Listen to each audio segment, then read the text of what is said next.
Should more leftists understand economics? Absolutely. Absolutely. This is the thing. This is like the thing I said, like, and we're not taught this in schools. We're deliberately not taught this. We're taught in schools in America to be a good employee, get a credit card. I remember they just were giving out credit cards when I was in college, just with a $500 or $1,000 limit. And they teach you to be a good employee, work your ass off, make money for somebody else, and go into debt. So lefties should absolutely be understanding this, because the other thing too, if you're a lefty, you need to understand the economics behind why we have a for-profit healthcare system. You need to understand the economics. If you're supposedly going to be anti-war, you need to understand the key role the central banks play in funding these wars and keeping countries in debt. That's the biggest thing banks love about war, is the debt, because countries just spend when they're in a war because they got to win. And the mentality in a war is like, well, we've already spent, $1 billion. We might as well spend another billion to win. We got to win. So you got, like, if you're an Assange, here's the other thing too. And I'll pick every cause. So the free Assange people those activists should understand how the central banks work. And this is something Susie Dawson actually turned me on to. She's very knowledgeable about this. She turned me on to crypto and told me to start paying more attention to crypto. So let's look at what happened with Ecuador. The Ecuadorian embassy, when Assange was in the Ecuadorian embassy, they were giving him cover. So the IMF,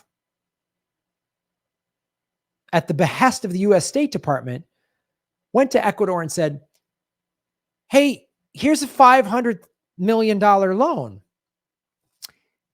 or stimulus. I don't even know if it was a loan. I think it was just flat out aid that the IMF was backing and the US was paying for, right? And they went, but I don't know that we can give it to you if you keep protecting Assange. Well, lo and behold, that's when the Ecuadorian president said, oh, we can't have Assange anymore. So that's why lefty activists need to understand finance more. They also need to understand it because the ruling elites, all they care about is money. You need to hurt their wallet. They don't care. They have no morals. You can't say it's morally wrong. They don't care. You have to make it economically hard for them. I always talk about the GameStop thing. That was the single greatest piece of revolution, the single greatest revolutionary act I've seen in a long time. They crushed the banks. They took tens, 80, 70 or $80 billion they lost, and regular people made money. And what happened? Nobody got hit with a nightstick. Nobody got tear gassed. Nobody got arrested. None of that. Because the GameStop people understood better than I do the stock market and how these companies are corrupt. That's why it's so important. That's why I used to watch. I'm so mad they shut down RT, because I would watch the Kaiser Report a couple times a week. I didn't watch every single episode because it was on daily, but I'd watch that show a lot because he understood the politics and the corruption of the central banks. If you want to understand the corruption of the ruling elites, you have to understand the economy. You have to understand how they manipulate the stock market. You have to understand how people like Elon Musk deliberately manipulate Bitcoin so he can buy up more of it. You have to understand that. You have to understand the economics. And also, if you truly want to stick it to them, you can't be some poor little activist in your apartment, barely able to pay your bills. That's why I was saying buy Bitcoin 2 years ago when it was at $10,000. I was like, buy it. Get out of their rat race. Pay. They want you in debt. They want you afraid to protest because you're going to lose your job. All these people winning, all these kids, these 20-something-year-olds winning unionizing their Starbucks, they're starting to learn about the economy real quick, aren't they? When they make a $6 latte or a fucking cup of coffee for $5 They understand that cup of coffee costs 25 cents. And there's $4.75 that ain't going to them. It's going up top. So that's why it's so important. Imagine if all these activists everyone starts buying up Bitcoin, and now we have real money behind us.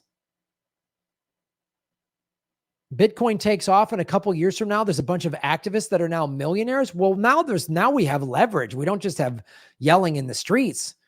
We're taking a petition on social media. We can change things.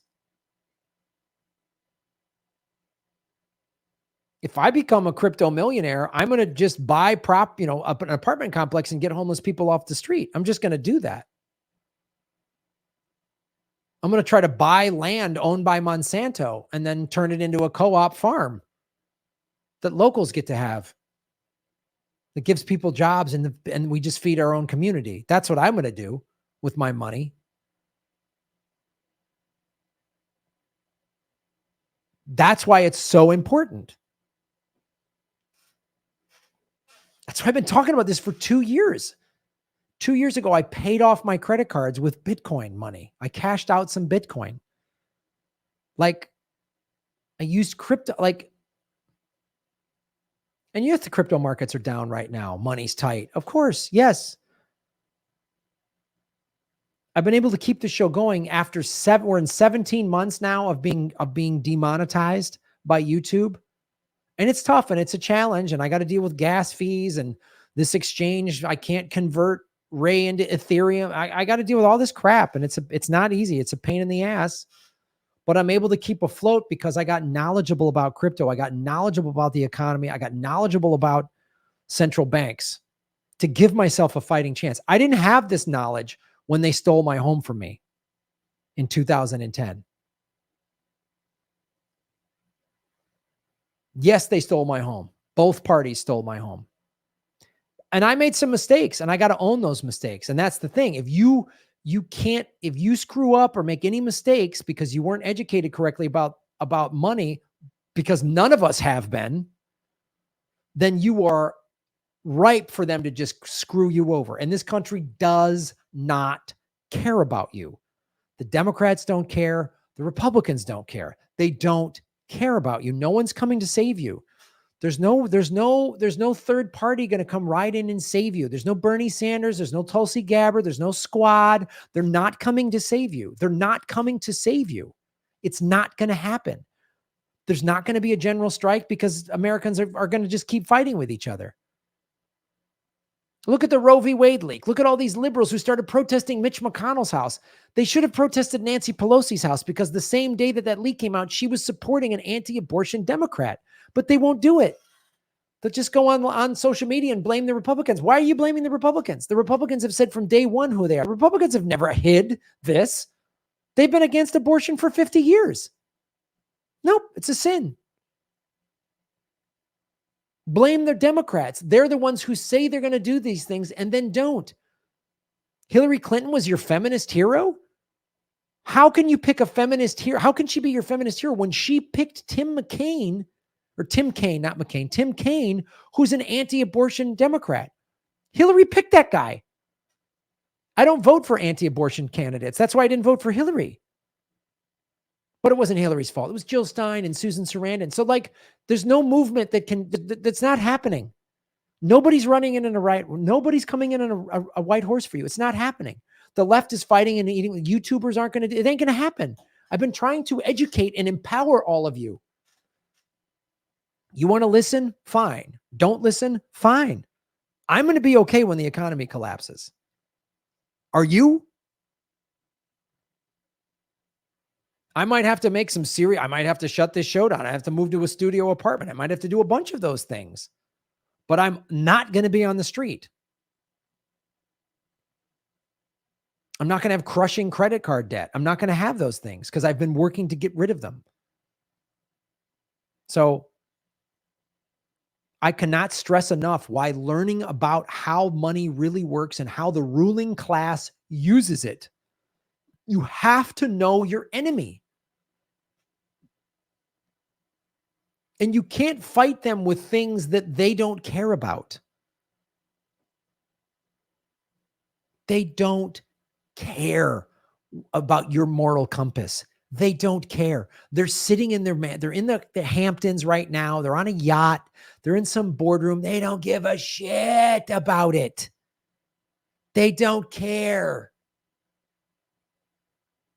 They bought Obama. They bought Bush. They bought Trump. They bought Biden. They bought Kamala Harris. They bought everybody. They bought the squad. They bought everybody. There's no one coming to save you.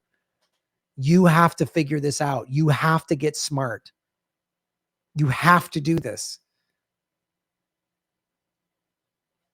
I mean, I've had people on social media, oh, Elwood, he loves mandates. That's why he's pushing that Bitcoin scam. All right, fine, man.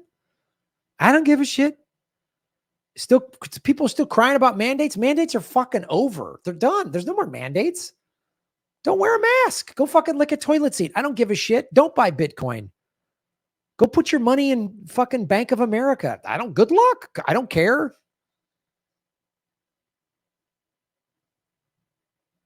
Start some dumb Twitter fight. Get mad that so-and-so said this on so-and-so's YouTube show, or wake up and educate yourself. I started listening to Robert Kiyosaki. He's a capitalist. He says it. He doesn't like unions. There's a lot of stuff politically I don't agree with, but he knows how to create passive revenue streams. He's a big Bitcoin advocate. So I watch him for that. He says some crazy old rich baby boomer bullshit. Fine. I don't I don't go on social media and scream at him. Whatever. He's got knowledge on how money works, because that's how the world works. It'd be great if everything was like some sort of hippie co-op where we all grew our own food and everything was socialist. I would love that world. That's not the world we're in. That's not the world we're in. So you better learn how making money is not evil. What you do with it determines whether you're evil or not. Who's my favorite superhero? Bruce Wayne. Rich kid, born into poverty. It's a fucking rich kid. He used his wealth, his privilege for good. He's a fictional character. Use it for good. If I had as much money as Jeff Bezos, the world would be a better place. It would be a better place. I would make your life better without even ever knowing you or meeting you personally. I would do that. I would give away 90% of my money for charity if I was worth hundreds of millions or billions of dollars. But when you're barely getting by, I can barely donate 10% to charity. I can barely do that because money's tight. Right?